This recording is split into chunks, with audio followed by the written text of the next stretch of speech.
ቢኒዬ እንግዲህ ከፍ ዝቅ ማለት ለኔ ብርቅ አይደለም። የዛሬ ዝቅታዬ ሳይሆን የነገ ከፍታዬን ነው ማየው።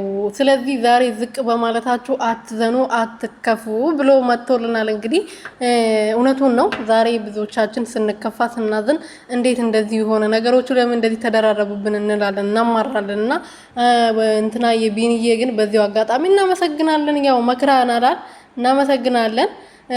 ሰላም ሰላም ቤተሰብ እንዴት ናችሁ? ደህና ናችሁ ወይ? እኔ ያለው ፈጣሪ የተመሰገነው በያላችሁበት ሰላማችሁ ብዝት ትርፍርፍ ይበልልኝ። የኔ ውድና ወርቅ እንቁ የሆናችሁ ቤተሰቦቼ ለዚህ ቤት አዲስ የሆናችሁ ሰብስክራይብ፣ ሼር፣ ላይክ እያደረጋችሁ ቤተሰብ እንድትሆኑ በትህትና እየጠየቅኩኝ እንግዲህ ቢኒዬ በሚያስተምር ዘፈን ቢሆንም በሚያስተምርና የሆነ በደንብ ለሰማው ሰው የሆነ ቁም ነገር መውሰድ ለሚችል ሰው ዘፍኗል ማለት ነው። ከፍ ዝቅ ማለት ለኔ ብርቅ አይደለም ብለዋልና ነገ ሌላ ቀን ነው። ሁሉም ነገር ያልፋል። ብዙ ጊዜ ከፍ ዝቅ ብያለሁ፣ ግን ብዙ ጊዜም ከፍ ብዬ ተገኝቻለሁ።